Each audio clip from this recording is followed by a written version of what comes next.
Hello friends, मैं ध्वनिल पंडित आप सबका फिर से एक बार स्वागत करता हूं। Today we will discuss about one more amazing type of enterprise. क्या आप सब जानते हैं बिजनेस वर्ल्ड में सबसे मॉडर्न और सबसे पॉपुलर टाइप ऑफ एंटरप्राइज कौन सी है? फ्रेंड्स, जैसे कि हमने डिस्कशन किया, there are 4 types of business enterprise. The first one is sole proprietorship, the next is partnership firm, जिसके बारे में आगे मैं डिस्कस करूंगा, wait for it. The next one is joint stock company and the last one is cooperative society. Friends, अगर आप sole proprietorship के बारे में नहीं जानते तो I would like to request you kindly check out the video in the playlist given in our YouTube channel. तो आइए फ्रेंड्स, आगे बढ़ते हैं और बात करते हैं एक बहुत ही अमेजिंग ऑर्गेनाइजेशन एंटरप्राइज के बारे में, और वो है partnership firm. Partnership itself, word states that partnership firm means there are 2 or more than 2 partners। हाँ फ्रेंड्स, पार्टनरशिप में 2 या 2 से ज्यादा पार्टनर्स व्यक्ति साथ मिलके एक एग्रीमेंट करके एक बिजनेस को शुरू करते हैं। Now question arise, sole proprietorship होने के बावजूद पार्टनरशिप फर्म का इवोल्यूशन कैसे हुआ? और वो हुआ due to the limitations of sole proprietorship. जैसे कि हम जानते हैं, less capital contribution, unlimited liabilities with single handed responsibility, ये सब वजह से सोल प्रोप्राइटरशिप बहुत अच्छी तरह ग्रोथ नहीं कर पाता। The biggest part is contribution कम होता है। इसके इवोल्यूशन में एक सॉल्यूशन मिला एनालिसिस करने के बाद, और वो मिला पार्टनरशिप फर्म के रूप में, जहां पे पार्टनरशिप फर्म इवोल्यूशन प्रोसेस के अंतर्गत सोल प्रोप्राइटरशिप के जो लिमिटेशंस है उसे काफी हद तक कवर अप कर सकता है। जैसे कैपिटल कंट्रीब्यूशन को बढ़ाना, जैसे स्ट्रक्चर को सही तरीके से बिल्डअप करना, ऑर्गेनाइजेशन को सही से सेट करना। तो ये सब बेसिक कंसेप्ट के बारे में हमने यहाँ पे देखा। तो आगे बढ़ने से पहले देखते हैं पार्टनरशिप फर्म की definition. Friends, as per the Indian partnership act 1932 के मुताबिक it is a relationship between the persons who have profit sharing contribution among each other, जिसमें 2 या 2 से ज्यादा लोग प्रॉफिट शेयरिंग करने के लिए एक दूसरे के साथ एग्रीमेंट करते हैं, जिसमें सब लोग या कुछ लोग काम करते हैं, पर हाँ प्रॉफिट शेयरिंग सबके बीच बराबर कंट्रीब्यूट यहाँ पे किया जाता है, शेयर किया जाता है। तो फ्रेंड्स, डेफिनेशन के बाद आगे बढ़ते हैं और समझते हैं पार्टनरशिप फर्म की characteristics. The first characteristics on the screen is agreement amongst the 2 or more 2 persons, association among the 2 or more 2 persons। Now friends, if you observe, there are 2 or more than 2 persons associate with each other। यहाँ पे 2 या 2 से ज्यादा लोग एक साथ मिलके एक बिजनेस शुरू करते हैं, एंटरप्राइज शुरू करते हैं। फ्रेंड्स, एटलीस्ट 2 लोगों की यहाँ पे जरूरत होती है। On the other side, maximum numbers की मैं जब बात करूं तो बैंकिंग इंडस्ट्री के लिए सबसे मैक्सिमम नंबर्स है 10 से ज्यादा लोग पार्टनर्स नहीं बन सकते। जबकि अदर देन बैंकिंग सर्विसेज किसी भी बिजनेस में अगर पार्टनरशिप शुरू करनी है तो मैक्सिमम नंबर ऑफ पार्टनर्स हो सकते हैं 20। तो फ्रेंड्स, आगे बढ़ते हैं। एक और कैरेक्टरिस्टिक्स वो है अग्रीमेंट। फ्रेंड्स, आप देख सकते हैं एसोसिएशन होने के बाद अग्रीमेंट की बात करें तो यहाँ पे 2 या 2 से ज्यादा पार्टनर्स, जितने भी पार्टनर्स है उन लोगों के बीच एक अग्रीमेंट होता है। Agreement it is like a partnership deed, जिसमें बिजनेस रिलेटेड एक्टिविटीज को हम लोग इन्वॉल्व करते हैं। जैसे कि कैपिटल कंट्रीब्यूशन कहाँ से लाना, कैपिटल के ऊपर इंटरेस्ट पे करना, प्रॉफिट या लॉस का शेयरिंग करना, सैलराइड एस्पेक्ट्स को ध्यान में रखना, और बाकी सब रिसोर्स को जनरेट करना। तो ये सब जो चीजें हैं, ये सब जो एस्पेक्ट्स है उसे एग्रीमेंट में मेंशन किया जा सकता है। एग्रीमेंट एक ओरल भी हो सकता है और एक रिटन भी हो सकता है, पर I would like to prefer you कि नॉर्मली एग्रीमेंट हमेशा रिटन होना चाहिए। जैसे कि कभी कभार कॉन्फ्लिक्ट की सिचुएशन क्रिएट हो सकती है, तो वह सिचुएशन में हम सेटलमेंट काफी सेटिस्फैक्टरी एस्पेक्ट से कर सकते हैं और कॉन्फ्लिक्ट को काफी कम कर सकते हैं। The next characteristics on your screen is lawful business. याद रखना फ्रेंड्स, कभी भी इलीगल बिजनेस के लिए लीगल पार्टनरशिप नहीं हो सकती है। I hope you can understand.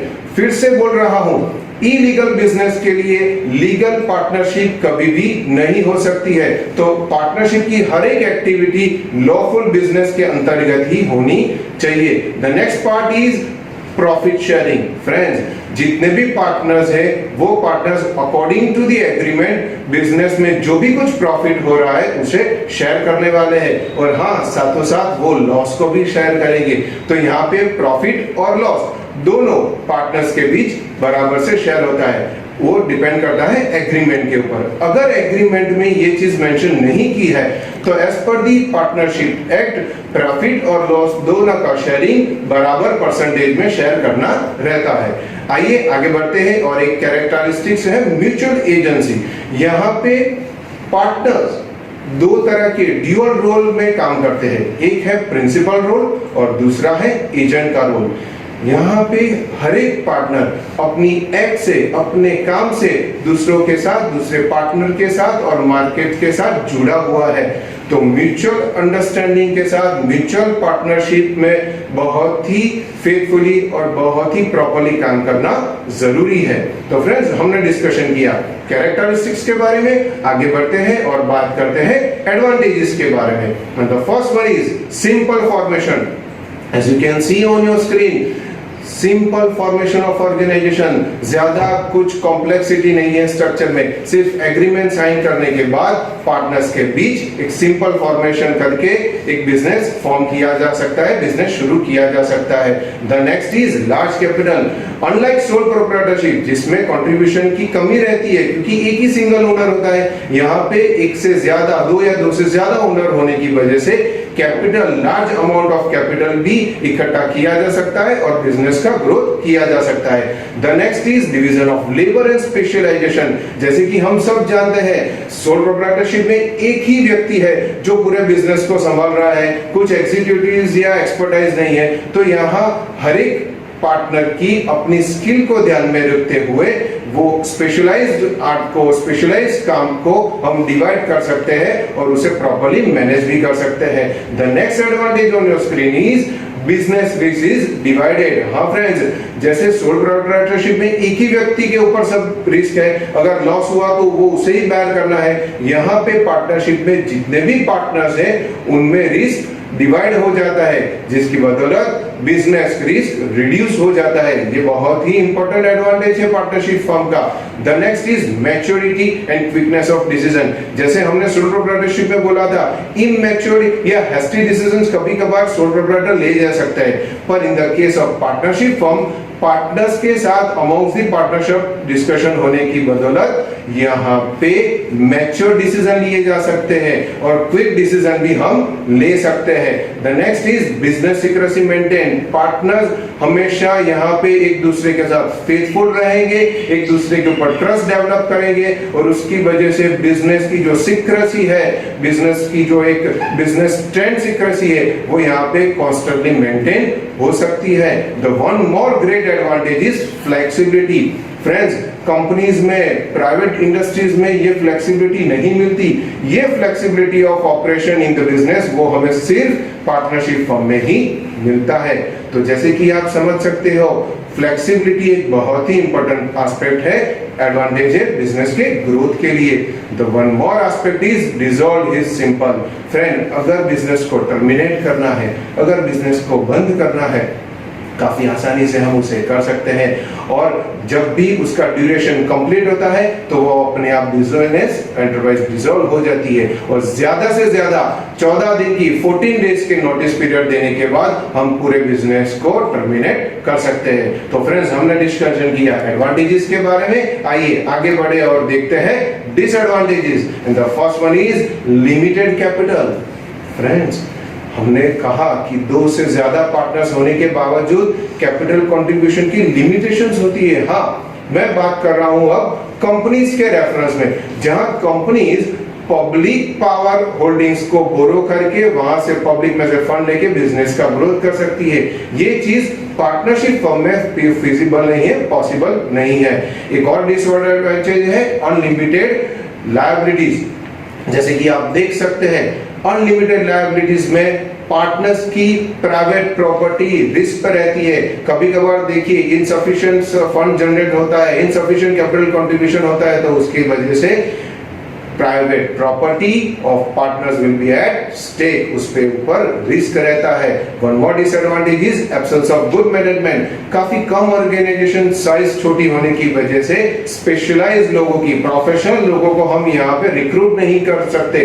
Partners ये स्पेशलाइज्ड लोगों को अफोर्ड नहीं कर पाते, इसीलिए यहाँ पे गुड मैनेजमेंट की एब्सेंस हमें को देखने को मिलती है। The next is limited life span.